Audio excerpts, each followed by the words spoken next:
Good morning. This semester, my group focused on reducing financial stress through tuition communication with a focus on going from cost to clarity. I'm Lauren, this is Brooklyn, JT, and Emma. As we have a lot of things to cover, we're just going to jump right in. So we first framed our research around our research question, which is how can universities justify an increase in tuition to students? We focused on doing this through surveying, outreach, and analyzing our research. So just a little reminder of why our research exactly matters. Most students believe that college is too expensive. So after our research, we were hoping that we can recommend to colleges to provide clear information to students about their tuition costs. And in addition, students will become more understanding and will help justify their payment costs. And not only will it just benefit students, but it'll also help benefit colleges, which I'll get into in the next slide. So a little bit of our background. So in 2025, we found that 53% of high school students did not attend college due to the cost of tuition and fees, compared to 51% in 2018. Again, this was a 2% increase, which doesn't seem like a lot, but when we're talking about high school numbers in the United States, that is a lot. And the statistic also suggests that colleges missed out on the potential enrollment of 9.3 million high school students. So after our research, we're hoping that colleges can take that recommendation, provide students with a clearer breakdown of the costs, and in turn will increase that enrollment of students. Throughout our literature review, we uncovered insights about both students and universities' perspectives on tuition raises. For students, as many as 70% have financial stress. This stress is significant as it impedes their ability to succeed academically and in their relationships. Additionally, students found and cited reasons that they are unhappy with tuition raises because they do not find that the value and quality of their education is matched with that raise in tuition. From the university side of things, they cite many reasons, often valid reasons, for raising their tuition. This can be inflation, bolstering infrastructure, investment in new technology, raises in healthcare costs for their employees, and so on. Whether or not students find that valuable or even see that implemented during their time at the university has an effect on their discontentment. There is a potential gap in the literature review, given that what information is presented from universities to students is clear, how that information is presented was not found. So after some background research and a literature review, we came up with 3 objectives for our survey. The first one being understanding tuition's awareness. So we want to know what students know. We want to evaluate students' knowledge of what their tuition payments support at their university, whether that's campus services, whether that's facilities, whether that's infrastructure. Again, we want to know what students know. The second one is measuring the willingness to pay. So we want to assess whether students' willingness to pay their tuition changes after being informed of a detailed tuition cost breakdown. And the last one is perceptions of tuition increases. So we want to determine if students perceive university tuition increases as more justified when they are explained with transparent reasoning. Using those survey objectives, we came up with 2 hypotheses. The first one being providing college students with detailed information about the costs that go into their tuition and if that will increase their willingness to pay or not. And then a second one being students with a higher willingness to pay for tuition will demonstrate greater trust in their university. For our variables for that, our independent variables will be the amount of detailed information, like how many packets they get, how many courses there are, as well as providing the cost to them. And then the second one being students' trust in the university, with the dependent variable being ultimately being willingness to pay. For the design of our survey, we used Qualtrics, and throughout the survey we used a combination of short answer, multiple choice, and Likert scale questions. We shared this using links and QR codes online and took advantage of social media, including LinkedIn and Instagram. Our target population included both in and out of state students over the ages of 18, and we specifically sought to seek students from various high schools with various levels of education on tuition as well. For our method, we used convenient sampling, specifically snowball sampling, to ensure that participants found it easy to engage, and also that we got a wide variety of students effectively and efficiently. This is also important as our sample size, we needed over 200 respondents for it to be statistically reliable. Doing this, we also aimed a little bit higher than 200 to account for the fact that a lot of people would be unwilling to participate and might give up on our survey halfway through, which is often the biggest limitation for a survey like this. Unwillingness to participate is a really hard hurdle to jump over, but to do that, we first sought out our friends and asked them to participate in our survey first, because they'd be more willing than a simple stranger. But with that, we came up with another limitation that we'd be limited to just people we know. So in overcoming that, we also asked them to share with other people they knew beyond our friendships, taking advantage of the snowball effect. But even still with that, we are all 4 of us seniors and all PR majors, so we're still a bit limited to our bubble with that.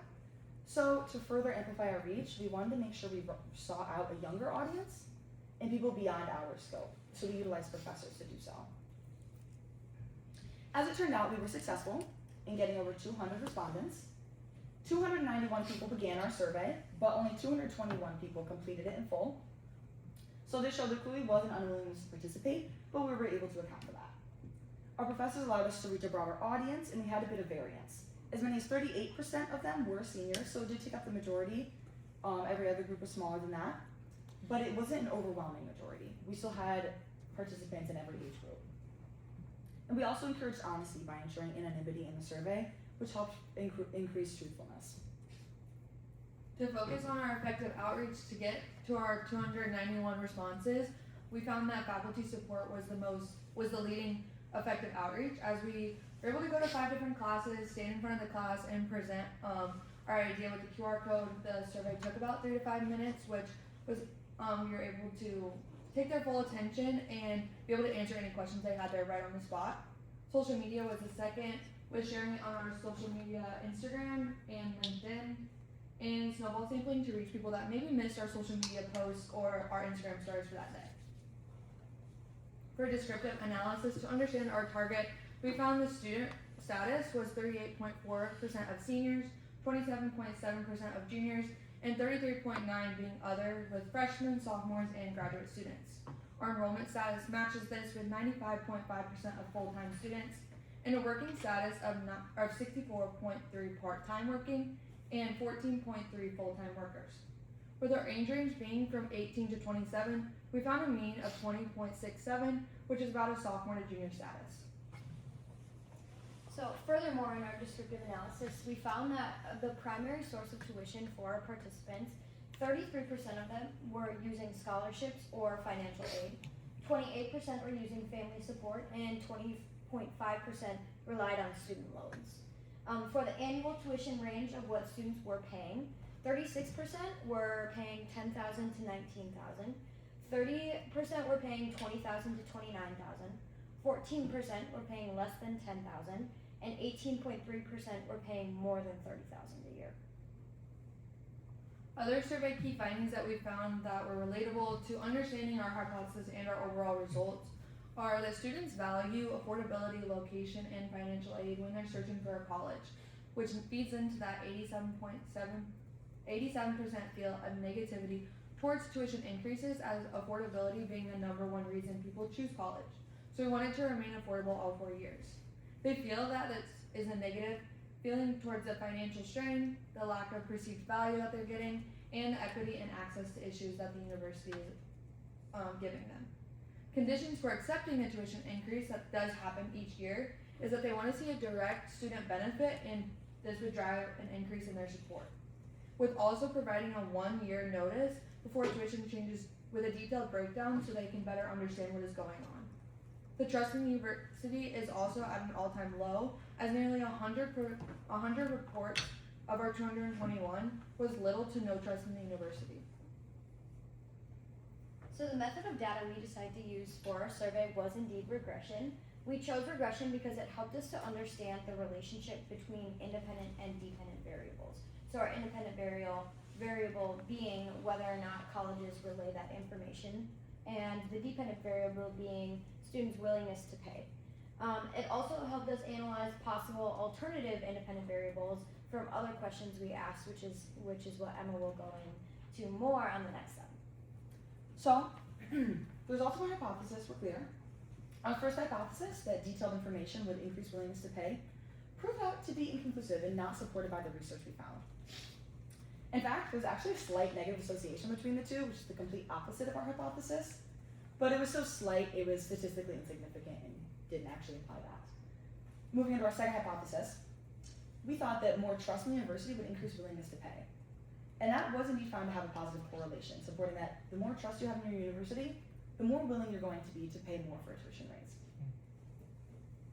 To support hypothesis 2, we created this scatter plot to show our linear regression. As you can see on the blue line, that shows that positive correlation in the x variable being on the university trust and the y variable being willingness to pay. We can see as university trust increases, so does the willingness to pay at the university level. These results also have a lot of implications for what to do next. The importance of tuition is very clear. For students, this is the single biggest factor for when deciding where to go to school and whether or not to attend higher education. For universities, this is their biggest source of revenue more often than not for the university. For their marketing efforts and external communications, they're going to really want to emphasize trust. If they want students to understand, tuition is only getting higher. If they want students to understand and be willing to pay that and attend their university, they're really going to want to emphasize trust and prove how they're willing to keep promises. With this, there's also significant benefits to both parties. Universities have a clear incentive here. If they want to increase trust, they need to follow through on that to gain that trust. That incentivizes them to improve their product for the students. So students get a better product, and with that better product they're willing to pay for, universities will retain their greatest revenue source.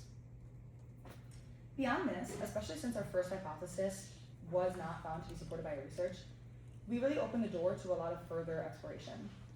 And so future questions we might want to explore might be something like, what other influences might actually have a negative impact on willingness to pay?